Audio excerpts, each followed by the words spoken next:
We were talking about the future of the content business, and I think that the future requires innovation. And I think that we learned from the internet that in the age of internet, innovation happens in small groups and it happens on the edges.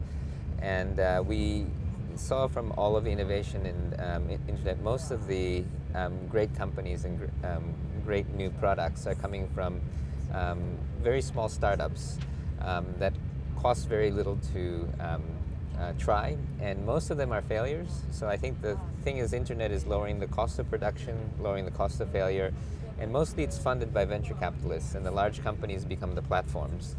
And I think it's a similar thing is going to happen at the content level, where the innovation is not so planned and doesn't require so many resources. And I think that the kind of centrally planned large investment kind of innovation we realized in the internet stopped working so well, and the center of innovation moved from the east coast of the US to the west coast.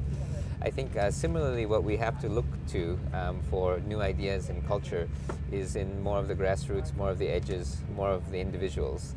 But I think that the large companies can work very well with the small innovators, like the large companies in the United States are working with the innovators in the internet space.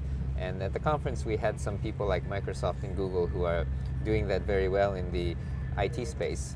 And I look forward to seeing how the Europeans can do this in the culture space. And I think the last point I made was that as we move up from the IT layers to the content layer and the culture layer, actually I think that Europe has much more assets, much more literacy.